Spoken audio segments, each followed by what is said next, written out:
Want us to strictly follow company policies? No problem. A few years ago, I worked as an external developer for a software house, and this story is from that time. The team I worked with was great, especially our lead developer. Let's call him Mark. Mark was not only highly skilled, but also excellent at coordinating tasks for the team. We also had a friendly and approachable manager named John. Everything was going smoothly. The company used a software to track the progress of different projects, which John divided into broad steps like analysis, initial setup, development, release, and maintenance to avoid having too many steps. We had to enter the time we spent on each step. However, if a project was missing any steps or had reached its budget cap, we were not allowed to enter our timesheets and technically couldn't start working. According to company policy, we had to inform our direct superior, in this case, Mark, about these issues. Mark was then supposed to inform John, who would then increase the cap. John, being a good manager, understood that these steps were a waste of time for Mark and us. So he let us temporarily sign our timesheets locally and start or continue our work. He would gather all the cap increase requests, do them together, and then inform us that we could enter our timesheets in the software. However, things changed when the company was acquired by a hedge fund.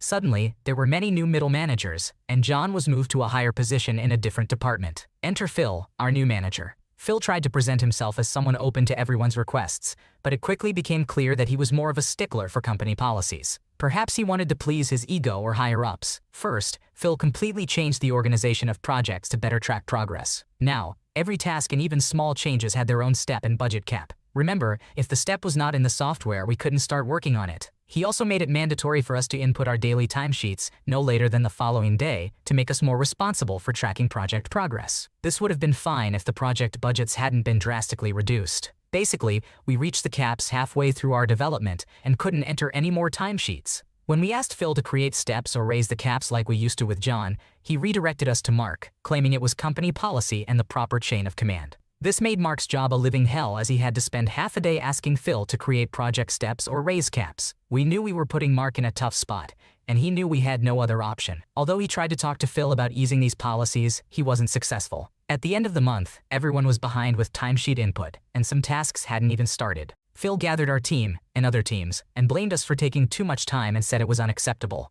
Mark, being our team leader, was specifically targeted and probably missed out on some bonuses he used to receive when John was the manager. According to Phil, it was Mark's fault for not informing him earlier about missing steps or reached caps. This was the breaking point for Mark. He decided to maliciously comply with company policies. He asked Phil to let us stay a few minutes after the meeting so he could explain how to resolve these issues. Phil agreed but wanted to be present in the meeting. Calmly, Mark told us, "It is imperative that you only inform me about missing steps or reached caps as soon as you notice. You must send me an email with a specific subject.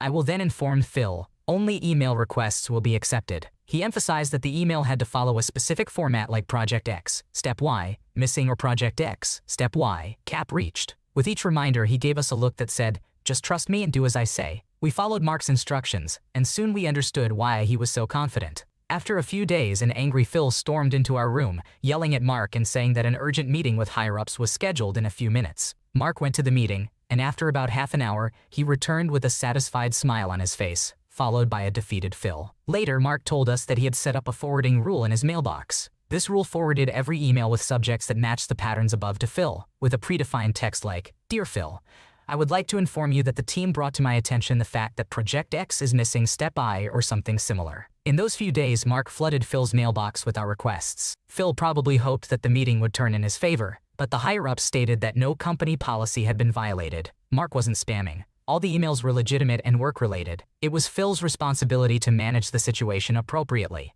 Furthermore, Mark now had proof that he immediately notified Phil about project issues, so nothing could be blamed on him or our team anymore. I left the company shortly after, but I heard a few months later that Phil was demoted and given a position with fewer responsibilities. Wow, that is some brilliant malicious compliance by the lead developer. It's always frustrating when a new manager comes in and tries to enforce policies without considering the practicality and impact on the team. In this case, Phil's strict adherence to company policies ended up causing more harm than good. I can understand John's approach of allowing the team to temporarily sign their timesheets and continue working while he handled the cap increase requests. It was a smart and efficient way to keep the projects moving smoothly. But Phil's insistence on sticking to the policies created unnecessary hurdles for the team and ultimately affected their performance. It's great to see that the higher-ups recognized that Mark was not at fault and that he was actually doing everything he could to address the issues promptly. His forwarding rule in his mailbox was a stroke of genius, and it effectively proved his compliance with the policy, while also highlighting the flaws in Phil's management approach. It's satisfying to hear that Phil was eventually demoted and moved to a different position. It seems like a just outcome considering the negative impact he had on the team and their ability to meet project deadlines.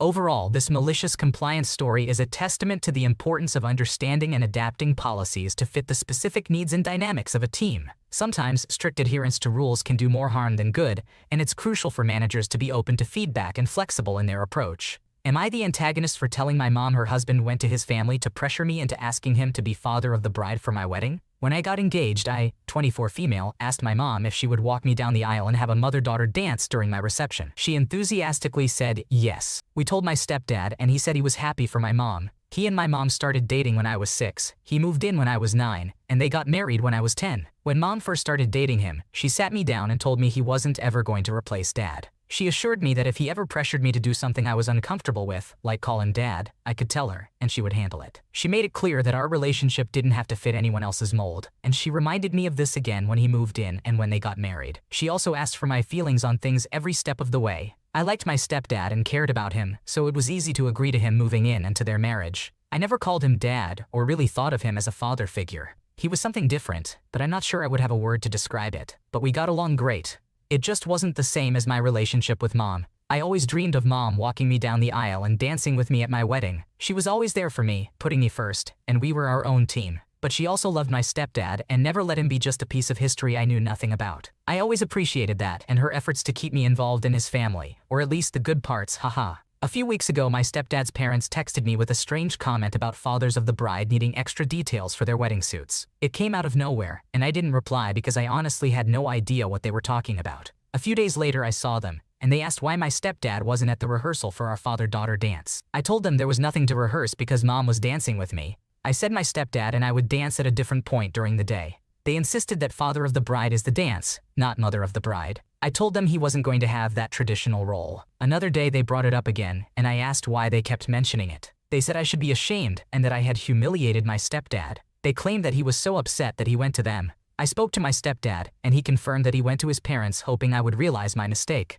He didn't want to upset mom by addressing it directly, but he told me he believed he deserved to be father of the bride, and not just stepfather of the bride. I told my mom what he did, and she was furious. Of course, my stepdad was upset with me, but his parents were angry and accused me of running to my mom like a little girl instead of a woman. So, am I the asshole here? It's your wedding day, and ultimately your decision on who you want to walk you down the aisle and have a dance with. Your mom has been clear with you from the beginning about your relationship with your stepdad, and it's understandable that you would want your mom to be a big part of these special moments. Your stepdad and his parents should respect that and not try to guilt you into conforming to traditional roles. It's unfortunate that your stepdad went behind your back and involved his parents in the situation. It would have been more appropriate for him to have an open discussion with you and your mom about his feelings.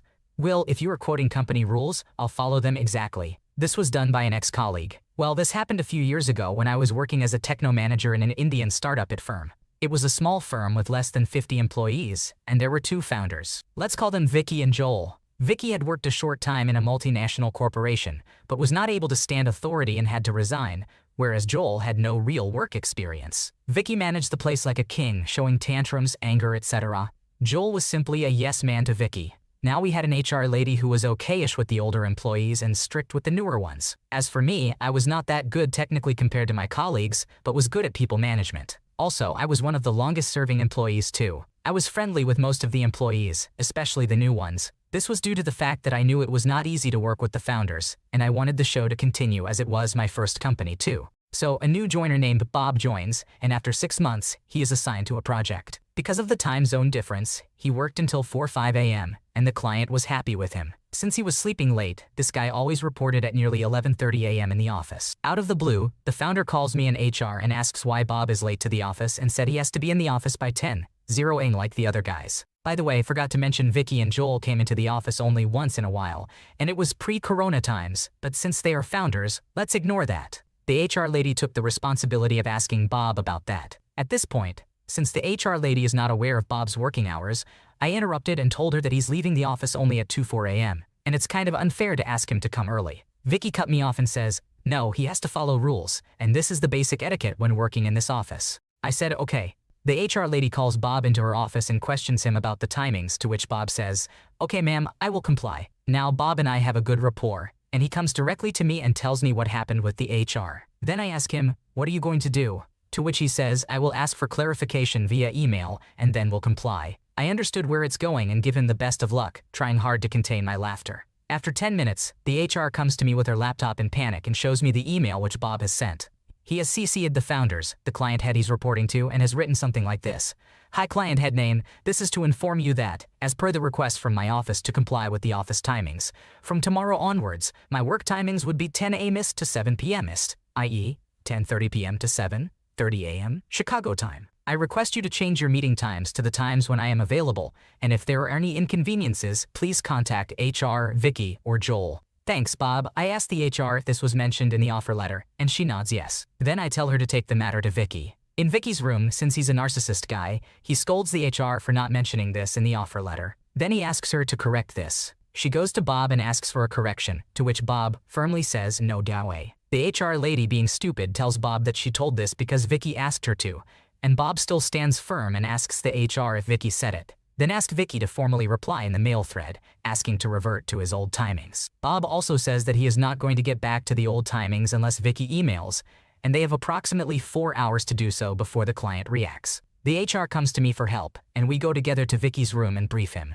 Vicky lashes out at the HR, and at this point I interrupt and say it's better to address the issue as in 4 hours, the client will get involved, and we have to make a decision before that. Vicky hesitantly sends out the email saying it was a mistake, as Bob's special case was not considered during the decision-making, and Bob can continue with his earlier timings. As I walked back to the office, I saw Bob looking at me and laughing really hard, and I had to hold a straight face as the HR lady was also behind me. Needless to say, Bob has his timings intact. It sounds like Bob really knows how to play the system and handle difficult situations with finesse. Kudos to him for standing his ground and finding a creative way to handle the issue of office timings. And it's great that you supported him in this whole ordeal. It's also quite amusing to see Vicky's narcissistic behavior and how he had to reluctantly backtrack after realizing the potential consequences. It just goes to show that a little bit of assertiveness and cleverness can go a long way in navigating workplace dynamics. Overall, it seems like a win for Bob and a lesson for the founders to consider individual circumstances before making blanket decisions. And for you, being able to witness this interesting turn of events and keep a straight face in front of HR was a commendable feat.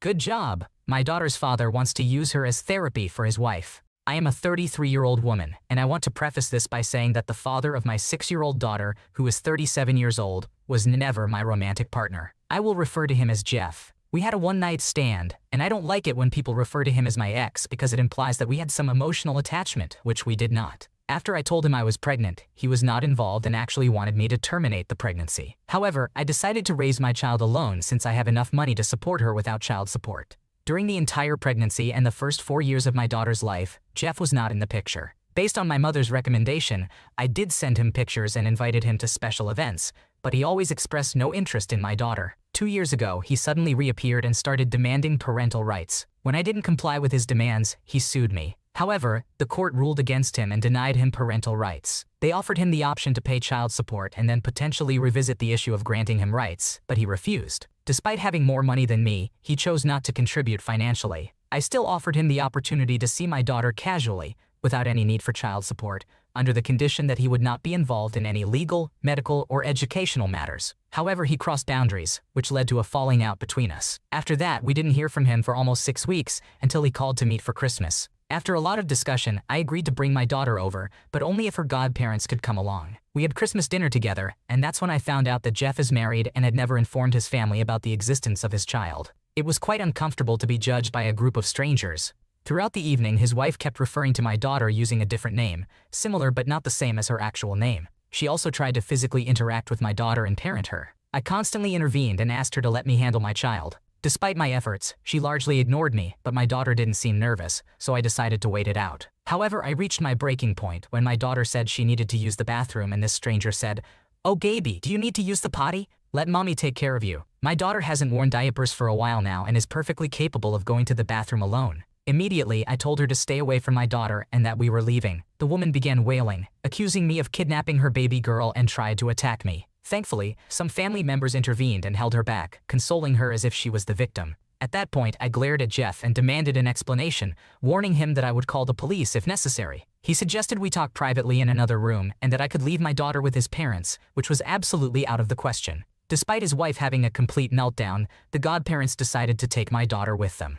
Jeff and I spoke outside, and he explained that he and his wife had recently lost a child. I won't go into details, but it was sudden and not anyone's fault. This tragedy had evidently caused psychological problems for his wife. In an attempt to help her cope, he thought that pretending my daughter was their lost child would be beneficial to her. He never discussed this with me beforehand, and that's why he pursued visitation and parental rights. He pleaded with me to allow him to spend time with my daughter for a little while. I asked him what he planned to do when his wife healed. His response was appalling. "Well, I'll just send Katie back to you and it will be as if nothing happened." I told him he was insane if he thought I would allow him to use my daughter in such a way. What his wife needed was therapy from a professional, not feeding into her delusions. I made it clear that I would not let that woman come anywhere near my daughter. He accused me of being cruel and not understanding the pain of losing a child. I agreed with him but reminded him that my priority is my child, not his family. Their way of dealing with their grief has nothing to do with us. I also informed him that I would contact my lawyer to ensure he never has any contact with my child. So, that's the situation I am bracing myself for. He has been bombarding my phone with messages since Christmas, but I can easily ignore him. My daughter and I are taking a small vacation to get away from all of this. I wanted to clarify something. My daughter is financially secure for life. She has a trust fund, and I earn a good income in my job.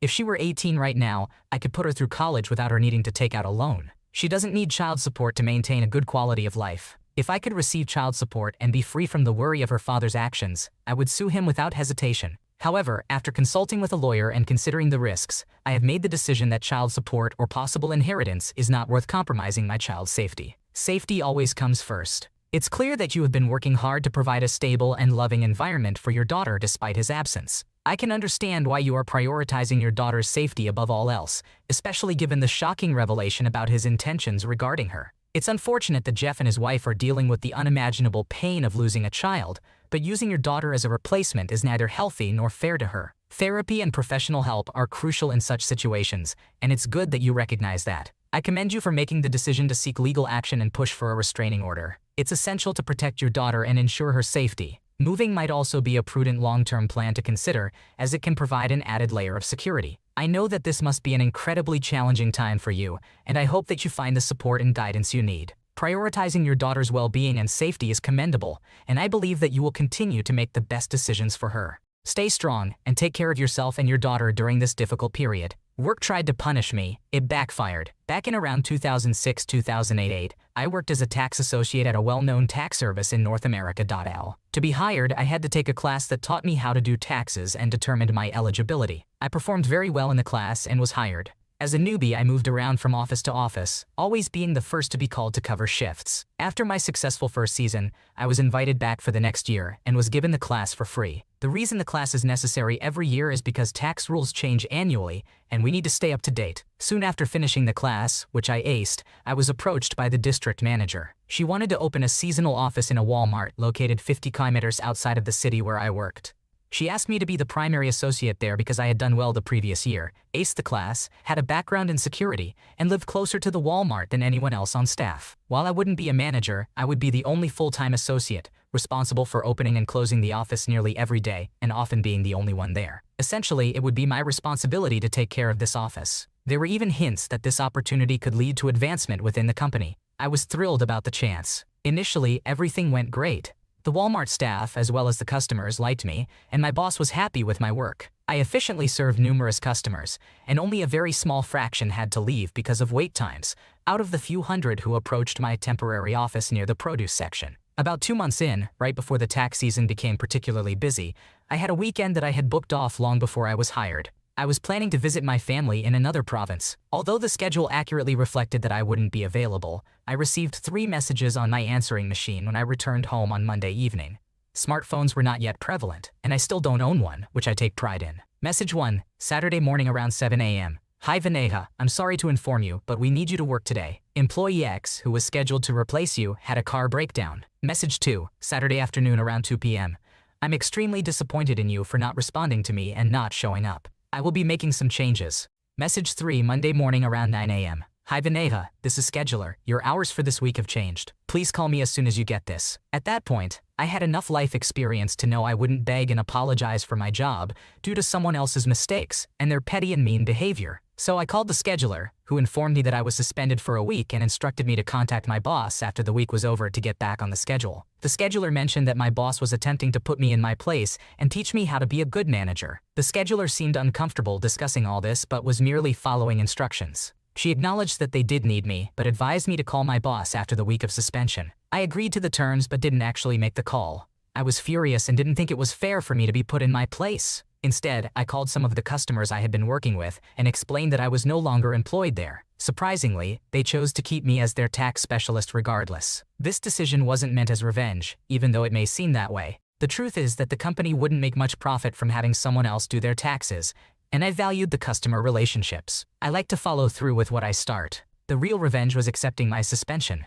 Throughout the entire week, I made sure to visit the Walmart location to see if I knew who had been scheduled for my shift. If we were friendly, I helped them navigate the quirks of that particular location. However, nobody was ever there. I confirmed with the Walmart staff that they had no one working there the whole week. It was perplexing to pay Walmart to rent the space and gain nothing but a negative reputation since their highly advertised new location had 0 employees. It remained that way for the rest of the tax season, lasting 2 months. My boss never called me and I never called her. It became a matter of pride. I have no knowledge of the professional impact this had on her since I distanced myself from the tax industry afterward. I found another job before my suspension ended and never looked back. It's good that you took the high road and didn't seek revenge on the company. Instead, you focused on maintaining good relationships with your customers, which speaks to your dedication and loyalty. Your decision to check in on the Walmart location and offer assistance to anyone scheduled there, even during your suspension, shows your professionalism. It's unfortunate that the boss never reached out to you after the suspension, but sometimes pride can get in the way. It's great that you found another job and moved on from the situation.